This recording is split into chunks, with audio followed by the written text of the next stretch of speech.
नायाब तोहफा।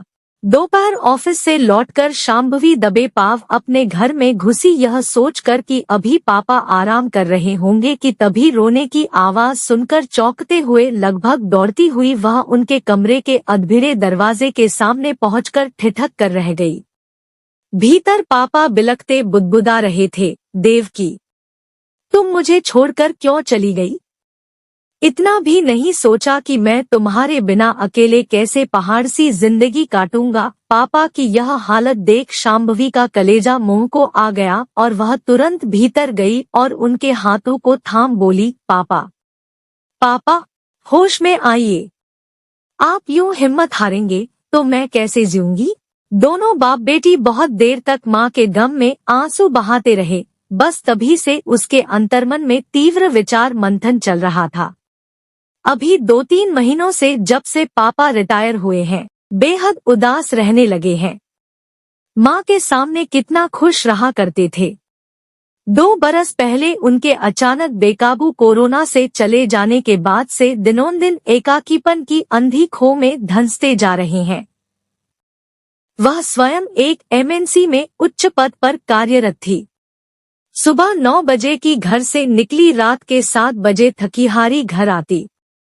शनिवार रविवार की छुट्टियां अमूमन मंगेतर पार्थ के नाम रहती।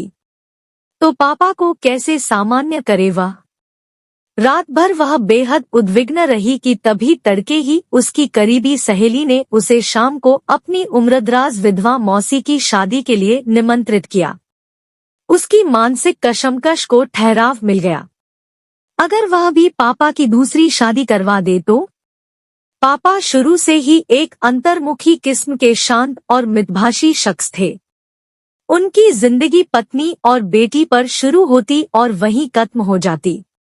संगी साथी भी गिने चुने थे। तो पापा की शादी करवाना ही सबसे सही विकल्प रहेगा। उसने आनन फानन में लैपटॉप पर एक वरिष्ठ नागरिकों की मैट्रिमोनियल साइट पर पापा का अकाउंट बनाया। फिर वहां विवाह योग्य प्रौढ़ महिलाओं की प्रोफाइल चेक करने लगी। तभी स्क्रीन पर एक बेहद सौम्य, गरिमावान चेहरा आया जिसने उसके मन में हलचल मचा दी। उसने स्क्रॉल कर आगे बढ़ना चाहा, लेकिन उसका मन तो उस सौम्य सलोने चेहरे ने चुरा लिया था। वह प्रोफाइल एक तलाकशुदा घरेलू महिला की थी। अगले सप्ताह वह पार्थ के साथ उस मृदु व्यक्तित्व की स्वामिनी मनसा के सामने बैठी थी।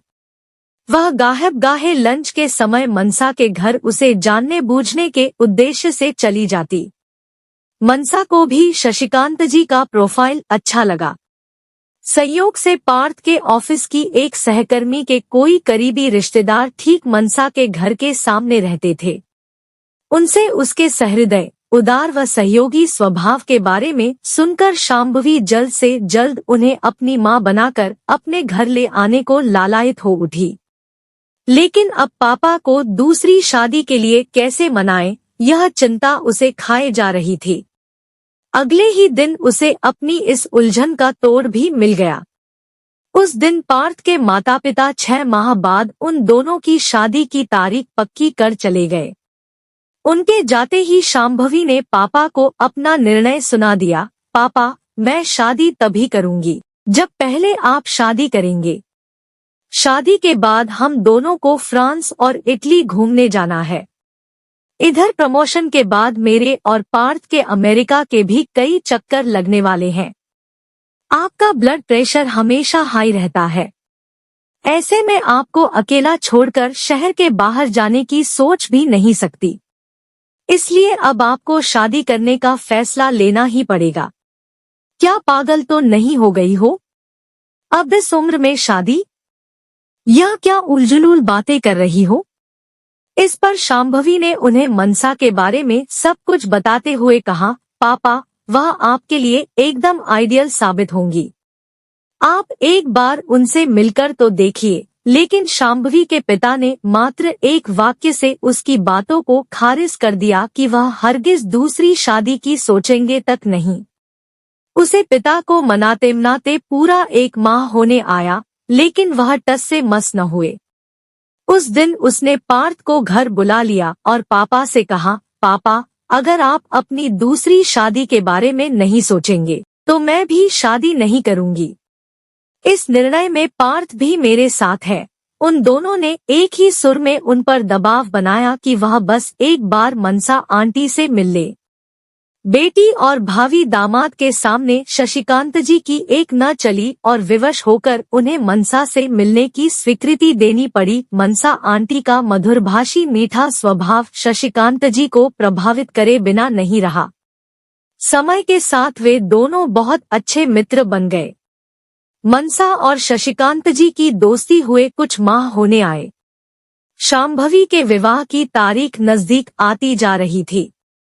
मनसा का साथ पाकर शशिकांत जी खुश रहने लगे थे। पिता को लेकर शांभवी की दुश्चिंताएं बहुत हद तक खत्म होने आई थी, लेकिन अभी निर्णायक कदम बाकी था। शांभवी इतने दिनों से पापा को उनकी शादी के लिए मनाने में लगी हुई थी, लेकिन वह हर बार बस यह कहकर उसे चुप करा देते कि शादी की जरूरत नहीं है। वह मनसा के साथ यूं ही दोस्ती से बहुत खुश है। उसने और पार्थ ने सलाह कर आगामी रविवार को दोनों को परिणय सूत्र में बांधने का निर्णय लिया। आज रविवार है। देर रात सुर्ख लाल जोड़े में लिपटी नई माँ और पापा को गृह प्रवेश करते देख उसकी आंखें भीग आईं। सीने में जन्मदात्री माँ की मीठी यादों की कसक टीसने लगी। पिता की आंखें भी नम थी। तभी उसने मनसा माँ को कलेजे से लगाते हुए पिता से कहा, पापा, माँ वापस आ गई। बाकी के शब्द आंसुओं में बह गए। प्लीज लाइक एंड शेयर, और अगर आप चैनल पे नए हैं तो सब्सक्राइब जरूर कर ले। धन्यवाद।